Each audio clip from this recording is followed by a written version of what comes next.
Seseorang yang bekerja itu adalah orang yang sedang melakukan jihad fisabilillah. Orang yang sholat aja celaka, apalagi yang nggak sholat.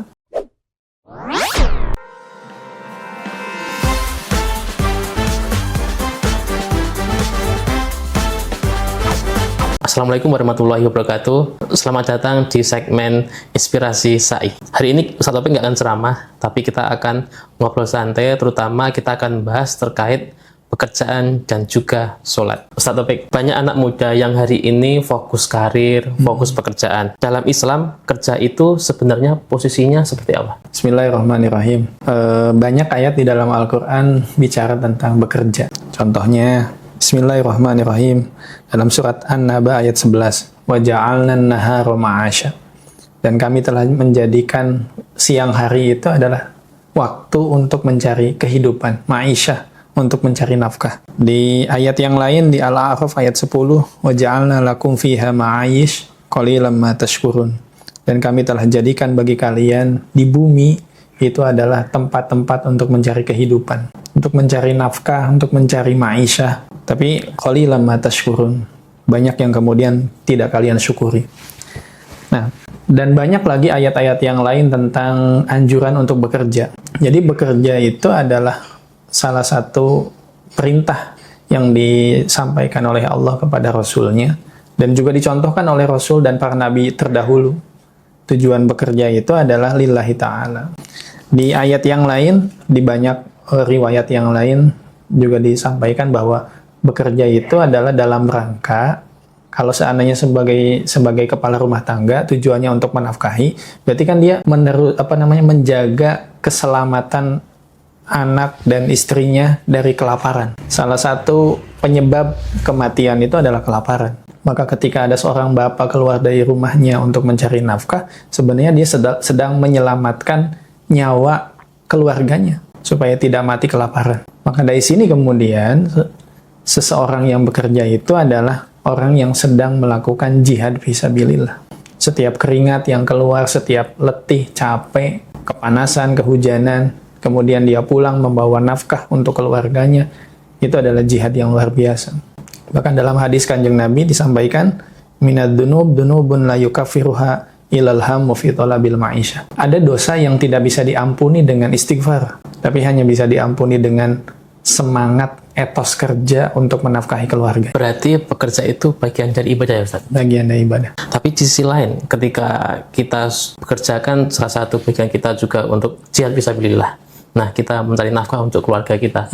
Tapi di sisi lain kita sibuk kerja keras sampai lupa ibadah-ibadah yang lainnya. Mungkin seperti sholat yang berantakan atau lain seperti apa? Kita memposisikan diri sebagai hamba. Sebagai hamba tugasnya adalah sami'na wa ata'na, manut terhadap apa yang menjadi perintah dan keputusan Allah Subhanahu wa taala. Sebagai manusia yang mencari rezeki, mencari ma'isyah, mencari nafkah untuk keluarga, kita memposisikan sebagai hamba, berarti kita yang diberi. Berarti Allah sebagai pemberi, atau kemudian dalam Asmaul Husna disebutnya Ar-Razzaq, zat yang memberikan rezeki kepada kita semuanya.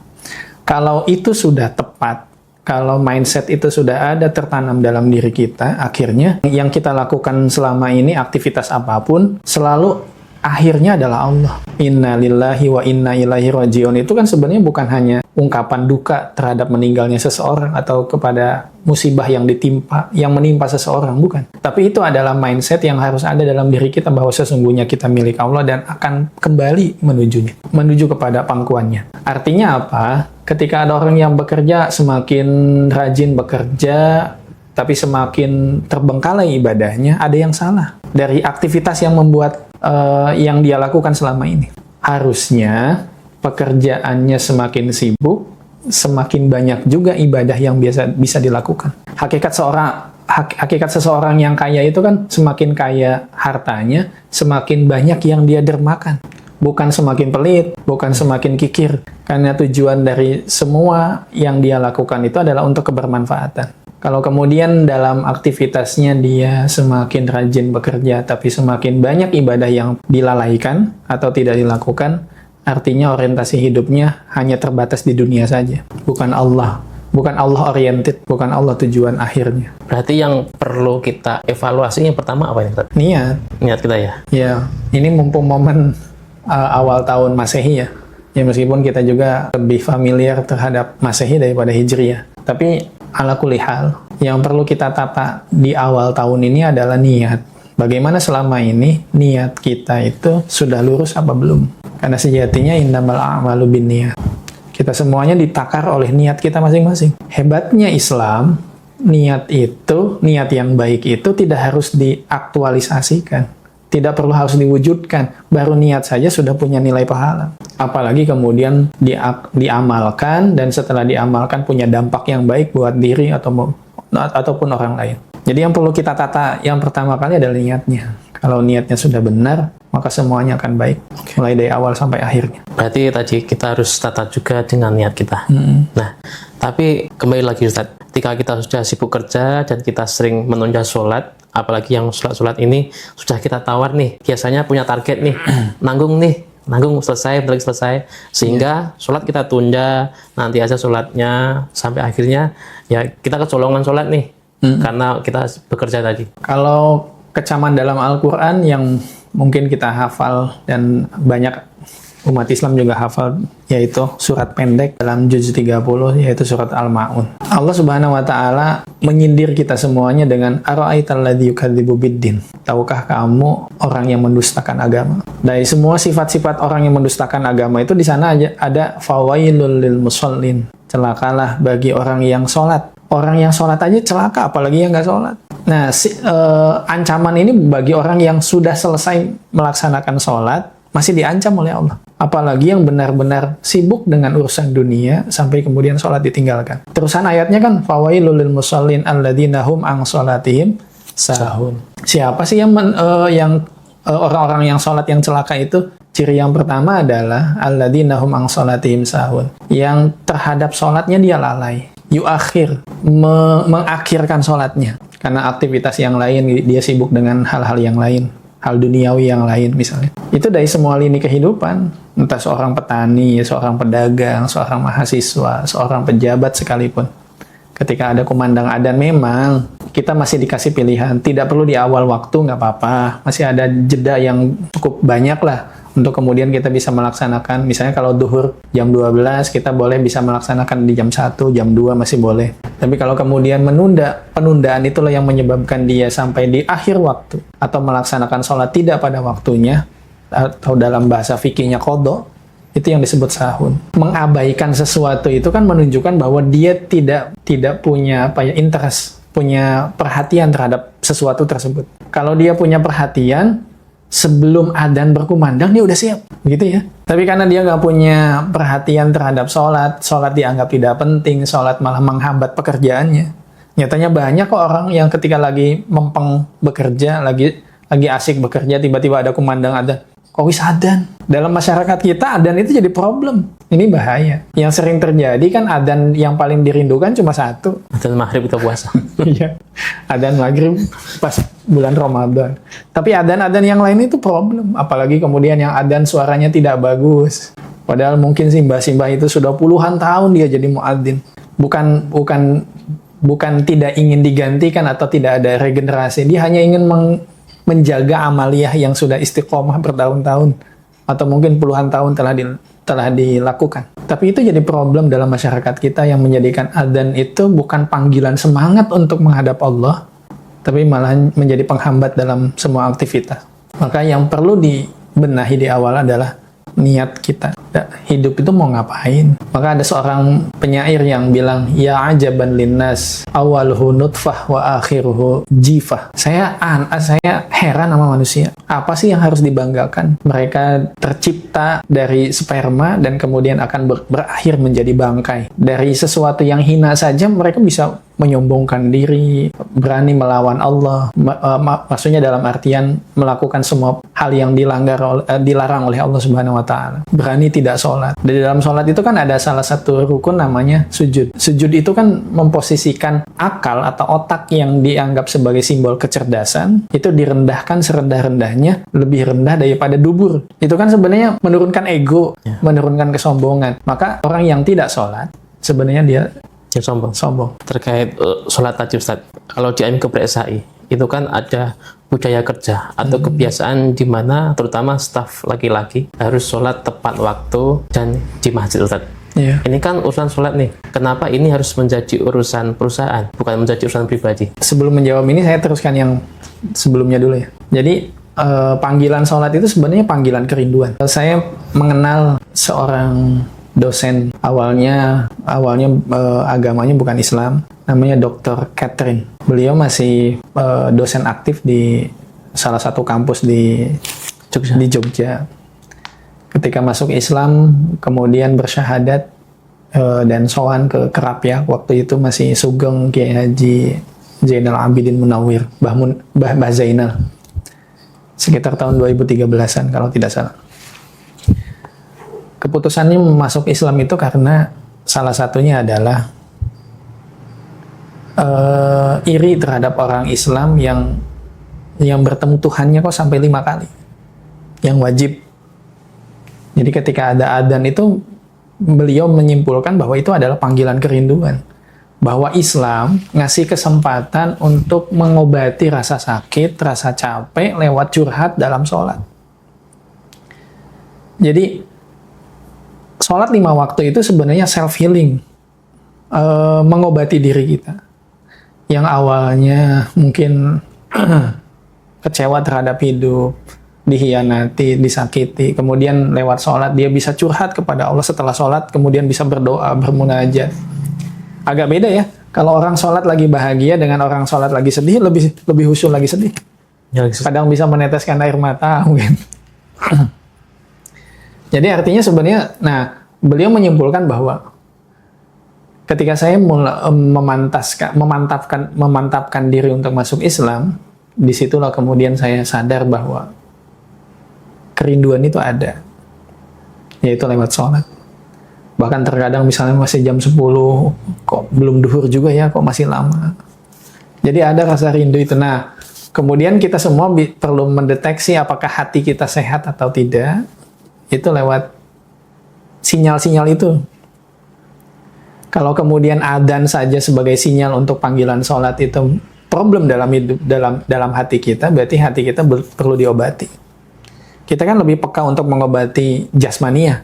Ya. Ada tangan terluka, langsung diobati pakai perban, misalnya pakai betadin dan lain-lain. Tapi ketika hati mulai terluka, ketika hati nggak bisa nerima nasihat, semakin mengeras, semakin hitam, kita nggak pernah aware terhadap itu. Salah satu untuk terapi hati semakin baik itu lewat sholat. Nah, dengan perusahaan ini yang kemudian kok ikut-ikutan, ini kan hubungan personal antara manusia dengan Tuhannya. Ya. Kok sampai repot-repot, misalnya manajemen Ayam Geprek SAI bikin Peraturan. SOP, bikin peraturan, bahkan bikin timing, misalnya waktunya, durasinya maksimal 30 menit. Bahkan kemudian beberapa menit sebelum adzan sudah mulai prepare, mulai dari produk yang harus di display, apa saja yang harus disiapkan. Kemudian harus siap-siap kalau kemudian bajunya kena najis atau kotor. Ada persiapan lah, pakai baju yang pantas ketika menghadap Allah lewat sholat. Kenapa harus seperti itu? Ini kaitannya dengan wasiat Kanjeng Nabi. Nabi itu di akhir hayatnya, salah satu yang diwasiatkan oleh beliau kepada umat Islam itu adalah as-sholah wa ma malakat aimanukum. Sholat, dan orang-orang yang ada dalam tanggungan kalian. Sholatnya anak, tanggungannya siapa? Orang tua. Orang tua ya. Sholatnya istri, tanggung jawab siapa? Suaminya. Sholatnya murid, tanggung jawab gurunya. Begitu juga ini sholatnya karyawan, tanggung jawab perusahaan. Ketika perusahaan tidak ngasih waktu, tidak ngasih tempat untuk karyawannya melakukan sholat atau ibadah yang lain, maka perusahaan itu telah berdosa besar kepada Allah. Dari situlah kemudian kesadaran manajemen untuk sampai bikin SOP, bikin peraturan, sholat 5 waktu di masjid bagi laki-laki, sehingga ada keterlambatan proses produk yang perlu dimasak dan lain sebagainya. Baik yang makan di tempat maupun DO yang diantar. Ini kan sebenarnya bentuk kepedulian manajemen terhadap semua karyawan yang beragama Islam. Karena banyak di luaran sana mungkin perusahaan yang nggak ngasih tempat dan nggak ngasih waktu, sehingga banyak karyawan yang untuk sholat saja harus di jam istirahat. Itu baru sholat 5 waktu. Problem yang lain sholat Jumat. Ya. Banyak perusahaan yang nggak ngasih waktu untuk sholat Jumat. Makanya banyak teman-teman karyawan yang mungkin dia laki-laki, balik, sehat, mukim, tapi nggak sholat Jumat. Ya karena circle perusahaannya begitu. Maka apa yang perlu kita syukuri lewat manajemen ini adalah kita punya kesempatan yang luas untuk belajar agama. Karena manajemennya udah ngasih aturan sholat 5 waktu saja, belum tentu semuanya melaksanakan. Ketika jam libur misalnya. Mungkin kalau seandainya pas jam kerja, 5 waktu di masjid itu gampang. Atau jangan 5 waktu lah, 4 waktu, duhur sampai isya. Karena subuh kan masih di rumah masing-masing. Ya. Untuk memastikan semua karyawan laki-laki sholat berjamaah di masjid, itu gampang. Tapi ketika masa libur kan nggak bisa. Ada aturan saja, kadang sholat itu tidak di masjid. Mungkin di musola store dan lain-lain alasannya dan kesibukan ini dan itu, ada pesanan dan lain-lain. Ada aturan saja, kadang datang ke masjidnya mepet. Misalnya, belum qomat, santai. Atau sebenarnya udah ada aturan, misalnya berapa menit sebelum adzan sudah harus siap-siap untuk jalan ke masjid. Tapi yang masbuk juga masih banyak. Ada aturan saja untuk sholat 5 waktu, masih banyak hal-hal yang kemudian diremehkan. Apalagi kalau kemudian dibebaskan, atau mungkin tidak ada aturan sekalipun, misal masalah 5 waktu sholat. Harapan yang dicapai oleh manajemen itu adalah mudah-mudahan sholat ini jadi kenang-kenangan yang bisa dibawa pulang ke rumah masing-masing. Disadari ataupun tidak, mayoritas muslim di Indonesia itu tidak semuanya sholat 5 waktu. Betul ya? Ya. Dan banyak juga karyawan yang masuk ke SAI, dia tidak punya kebiasaan sholat 5 waktu. Ada yang mungkin sholatnya dulu bolong-bolong. Itu juga bisa dibentuk karena lingkungan keluarganya yang tidak islami, atau dia tidak punya bekal pendidikan ketika di masa kecil waktu itu. Tidak mengenyam pendidikan TPA, madrasah, dan lain-lain. Sehingga jauh dari agama, akhirnya tidak sholat. Atau memang sudah sadar bahwa sholat itu wajib, tapi tidak punya kemauan untuk melakukannya. Tapi kan, misal ini nih, sholat luhur nih Ustaz. Kita kan POV-nya lihat di resto ya. Itu kan waktu jam-jam rame nih, customer-nya lagi banyak-banyaknya. Tapi, di sisi lain ada customer yang banyak untuk membeli produk kita. Dan di sisi lain ada karyawan, terutama yang staf laki nih, harus sholat ke masjid nih. Sehingga nanti produknya tidak bisa disampaikan dari tim kita. Nah, itu apakah perusahaan nggak rugi Ustaz? Harusnya dapat sale ini. Tapi karena si stafnya ini nggak bisa mengolah produknya, sehingga nggak ada sale nih. Apakah nggak rugi nih perusahaan seperti ini? Iya, kalau dipikir-pikir sebenarnya kami dari tim spiritual kadang konseling dengan karyawan misalnya. Kenapa sholatnya masbuk? Kenapa terlambat datang ke masjid? Oh, ada pesanan dan lain sebagainya. Kan aturannya sudah ada. Sebelum adzan sudah harus siap-siap. Kemudian ketika adzan sudah benar-benar ada di masjid. Manajemen sudah ngasih waktu kayak gitu. Tapi terkadang tidak diindahkan oleh mungkin ada beberapa karyawan yang begitu. Nah, ini kan sebenarnya kalau di tahap konseling kan kemudian yang disampaikan adalah apa susahnya kemudian kita datang lebih awal ke masjid? Apakah kalian yang dirugikan atau manajemen? 30 menit maksimal yang digunakan untuk sholat berjamaah di masjid itu kan menunjukkan bahwa ini komitmen manajemen, mungkin dalam hitung-hitungan matematika atau hitung-hitungan bisnis. Ini lagi rush hour, lagi golden hour, lagi jam-jam emas ini. Customer lagi banyak-banyaknya. Kalau dalam dunia televisi misalnya prime time, lagi bagus-bagusnya, ini penonton lagi banyak. Kenapa nggak beriklan di situ? Ini customer lagi banyak berkunjung ke store. Kenapa tidak digunakan untuk mengejar sales? Jam-jam makan siang, jam-jam makan malam kayak gitu. Tapi kenapa ditinggalkan? Pertama ini komitmen. Yang kedua ini dakwah. Karena di dunia modern hari ini, masyarakat muslimnya itu sudah tidak aware terhadap sholat. Kita yakin bahwa Islam KTP itu banyak. Populasi muslim di Indonesia itu tidak semuanya melaksanakan itu. Itu baru satu kewajiban sholat, belum lagi puasa. Orang-orang yang sarapan di pagi hari bulan Ramadan ketika ditanya agamanya apa? Islam. dengan tegas akan mengatakan Islam, tapi nggak pernah sholat. Bahkan kemudian prinsipnya, yang penting saya kan berbuat baik, ke tetangga baik, ke orang tua baik, sholat mana urusan personal sama Allah. Begitu. Nah, memang kalau secara hitung-hitungan manajemen dirugikan karena ada sales yang mungkin hilang. Tapi kan kita bisa memanage, misalnya menjelang 15 menit atau 20 menit sebelum adzan itu disiapkan produk apa yang bisa di-display di warmer. Misalnya ada camilan selain ayam ya kan yang pokok ayam. Selain ayam misalnya ada camilan-camilan yang lain. Itu saja yang di-push, itu saja yang ditingkatkan. Karena itu juga kan bisa menaikkan sales. Kalau dilihat untung dan rugi, lagi-lagi muamalah atau jual beli bukan hanya tentang untung dan rugi, tapi kaitannya dengan surga dan neraka. Jadi intinya itu adalah dakwah manajemen kepada karyawan untuk internal maupun eksternal, menunjukkan bahwa kita punya komitmen yang agak beda mungkin dengan yang lainnya. Seberapa banyak customer yang datang sekalipun kalau di jam sholat kami tidak bisa. Itu. Nah, untuk berkomitmen kayak gitu kan butuh struggle, butuh effort, butuh upaya, butuh usaha, butuh ada sesuatu yang dikorbankan. Tapi kalau tujuannya adalah innalillahi wa inna ilaihi rajiun, itu semua akan ada gantinya yang terbaik. Semua akan ada hasilnya yang lebih indah. Jadi lagi-lagi matematikanya Allah itu nggak bisa diukur oleh logika manusia. Ustaz, tadi Ustaz menyampaikan kalau orang Islam itu nggak semuanya sholat nih Ustaz. Tapi ada budaya kerja di Amikom SAI harus sholat tepat waktu nih. Nah, ketika ada karyawan baru nih, bagaimana atau strateginya upaya manajemen agar karyawan baru ini yang mungkin tidak memiliki kebiasaan tersebut nanti bisa memiliki kebiasaan seperti itu? Ya. Jadi saat interview kerja disampaikan dulu bahwa kami punya SOP seperti ini. Mulai disampaikan sosialisasi tentang visi dan misi, ada syariat Islam, ada menciptakan lingkungan kerja yang islami dan lain sebagainya lah. Ada produk yang halal dan thayyib dan yang diupayakan. Jadi semua itu disosialisasikan, disampaikan kepada calon karyawan. Terus sama ditanya background pendidikannya apa, sholat 5 waktu ada yang bolong-bolong apa enggak, puasa Ramadannya gimana, hal-hal yang kayak gitu, yang personal, yang privat lah, ditanyakan sampai sedetail itu. Ya khususnya untuk ibadah saja.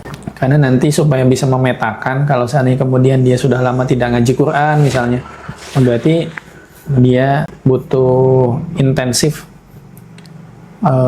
perbaikan bacaan, pengulangan dan lain sebagainya. Jadi supaya ada riwayatnya. Kayak orang kalau mau ke rumah sakit kan ada rekam medisnya dulu. Ini juga sama sebagai sampel lah. Dulunya dia gimana? Kalau memang dia banyak bolongnya, lingkungannya yang tidak mendukung untuk sholat 5 waktu, jadi sampaikan bahwa kalau mau ke sini, kalau mau masuk ke manajemen, ke Ayam Geprek SAI, harus punya komitmen yang itu. Kalau nggak bisa, berarti kita memang nggak sefrekuensi, beda jalur lah. Jangan bisa baca Quran lagi untuk cari lowongan pekerjaan dan lain-lain. Jadi disampaikan di awal supaya kemudian dia punya kesiapan. Oh iya, berarti harus ada sesuatu yang diperjuangkan ini. Selain dapat gaji atau nafkah untuk keluarganya, ada juga yang harus diperjuangkan, yaitu meningkatkan kualitas dirinya untuk mendekat kepada Allah lewat baca Quran yang semakin baik. Di samping itu juga kan manajemen ini sebenarnya mengajarkan kepada kita untuk mempertebal keimanan. Salah satu mempertebal keimanan itu misalnya lewat pengajian-pengajian disampaikan supaya kita meninggalkan sesuatu yang riba, meninggalkan sesuatu yang diharamkan oleh Allah dan lain-lainnya. Jadi di awal, kalau di awal sudah disampaikan seperti itu dan dia komitmen, ya oke, bismillah. Kalau kemudian ke depannya dia melakukan pelanggaran, kan sudah disampaikan di awal. Ada SP-nya seperti ini, ada SP lisan, SP tertulis, nanti ada skorsing. Setelah itu ada pendampingan atau dibimbing dulu. Masih mau nggak untuk berubah? Kalau nggak mau ya sudah, silahkan lay off, resign. Tapi Ustaz, kalau memang ada karyawan baru setelah interview tadi dan dia mau berubah nih, ada nggak sih karyawan yang memang awalnya berat, kemudian karyawan ini mulai terbiasa dengan kebiasaan tersebut? Iya. Semua habit atau kebiasaan itu dimulai dari sesuatu yang berat awalnya. Orang yang tidak terbiasa bangun pagi, dipaksa bangun pagi itu berat.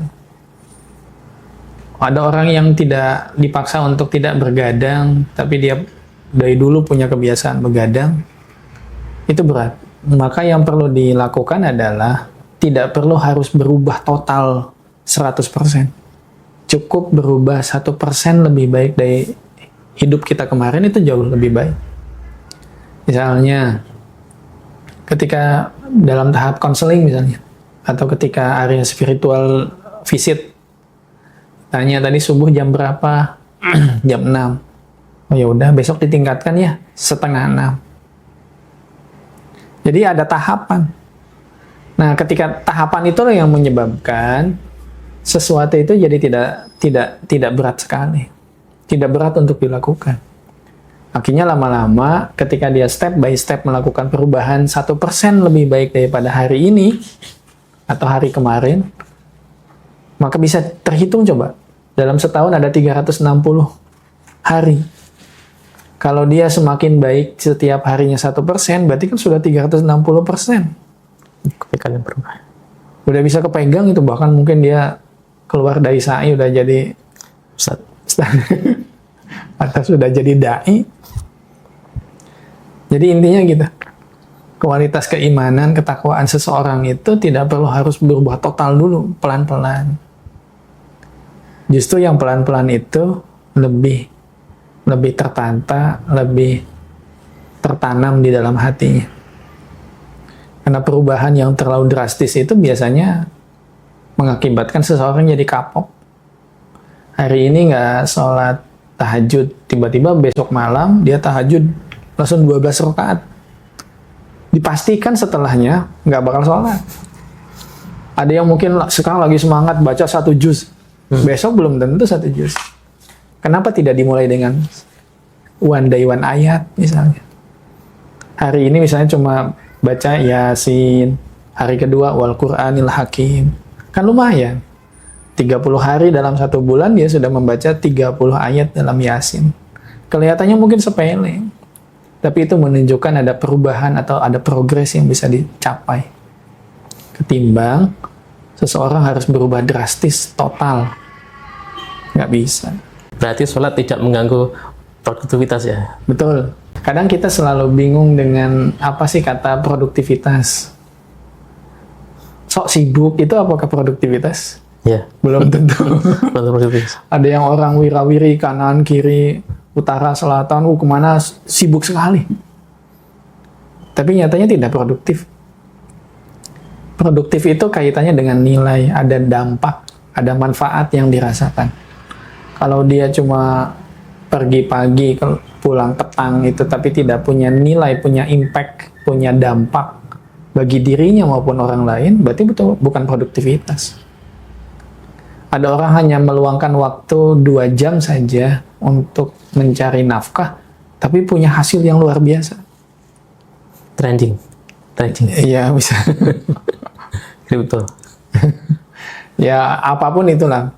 Tapi ada orang yang selama sepanjang hari dia melakukan aktivitas, tapi nggak punya hasil apa-apa. Jadi jangan kemudian mengkambing hitamkan sholat itu sebagai penghalang produktivitas. Justru itu adalah kadang ketika misalnya mulai dari pagi jam 8 kita mulai bekerja, otot, semuanya digunakan. Bukankah sholat itu sebagai jeda istirahat? Harusnya bahagia. Ketika Nabi lagi pusing dengan semua masalah, wahyu belum turun, yang dicari Nabi itu adalah Bilal, sahabat Bilal. Arihni ya Bilal, arihni ya Bilal. Berikan aku istirahat Bilal. Nabi menjadikan sholat itu sebagai tempat istirahat. Karena bisa curhat kepada Allah terhadap semua masalah hidupnya. Bukan hanya masalah hidup Nabi, sebenarnya Nabi udah selesai dengan semua itu. Tapi ada masalah umat yang mungkin belum terselesaikan. Dan lain sebagainya. Jadi, orang yang sholatnya sudah baik, semua hidupnya pasti baik. Bahkan orang yang sudah ada di level yang, yang kualitas keimanannya sangat baik, itu juga akan sejalan dengan finansialnya akan baik, parenting terhadap anak juga tambah baik. Karena inna sholata tanha anil fahsya'i wal munkar. Sholat itu bisa mencegah kita dari perbuatan keji dan mungkar. Orang yang ahli sholat harusnya dia punya pencapaian dalam kehidupan sosialnya. Orang yang sholatnya baik tentu tidak akan melakukan kecurangan. Orang yang sholatnya baik tentu tidak akan berkata-kata kasar, menghina seseorang, dan lain sebagainya. Artinya, orang yang sholatnya baik, maka hubungan sosialnya juga akan baik. Hubungan dengan sesama akan baik. Dalam pekerjaannya juga dia akan lebih tenang, lebih baik. Ustaz Topik, satu lagi. Ya. Untuk mungkin bisa disampaikan pesan Ustaz untuk anak muda atau siapapun yang mendengarkan video ini. Nah, sampaikan pesan supaya kita tetap bisa bekerja dengan enjoy, tapi kita tetap bisa ibadah dengan santai dan enak. Sehingga pekerjaan dan ibadah itu tidak saling mengganggu, tapi justru saling menguatkan. Iya. Kita punya jatah sehari itu 24 jam. Betul ya? Ya, 24 jam. 24 jam. Sholat itu paling standar 5 menit lah. 5 menit. Sedangkan kita punya 5 waktu sholat. Berarti kan 5 kali 5, 25 ya. 25 menit. 25 menit dari 24 jam hidup kita. Jadi sebenarnya ibadah sama Allah itu nggak lama. Kalau kita mau hitung-hitungan. Maka selebihnya itu adalah bagaimana kita mencetak diri kita menjadi pribadi muslim yang baik. Berarti kan selebihnya adalah hubungan bersosial. Gimana sih Islam mengajarkan kita adab makan? Gimana Islam mengajarkan kepada kita untuk berkata santun kepada orang yang lebih tua, menyayangi kepada yang lebih muda, dan lain sebagainya. Jadi hubungan kita dengan Allah itu cuma pakai batas minimal cuma 25 menit itu. Selebihnya itu bagaimana kita mengaktualisasikan atau mengamalkan kehidupan yang islami. Kalau jadi karyawan yang islami kayak gimana? Oh, menutup auratnya. Kalau yang islami gimana? Oh, tidak tidak melakukan kecurangan. Oh, kalau yang islami gimana? Oh, antar lawan jenis ada batasan. Kan begitu. Lebih banyak kita punya waktu untuk mengamalkan kehidupan Islam itu gimana? Cara kita memperlakukan istri, merawat anak, itu kan Islam mengatur semuanya. Hubungan kita sama Allah itu cuma sebentar. Cuma 25 menit itu. Masa kita nggak bisa punya nggak punya waktu sampai-sampai kemudian kita mengabaikan 25 menit yang spesial itu. Jadi intinya dari obrolan kita, sholat itu bukan hanya wajib tapi kebutuhan. Meskipun Allah kemudian tidak mengatakan bahwa sholatlah supaya kalian tenang misalnya, atau sholatlah supaya kalian sehat. Meskipun sholat itu tidak ada manfaatnya sekalipun dalam diri kita, kalau itu perintah Allah, tugas kita hanya sami'na wa ata'na. Karena tugasnya hamba itu hanya kepatuhan, hanya patuh kepada Tuhan. Terima kasih Ustaz Topik. Semoga tadi apa yang sudah kita obrolkan bersama nanti kita bisa amalkan di kehidupan kita sehari-hari. Amin.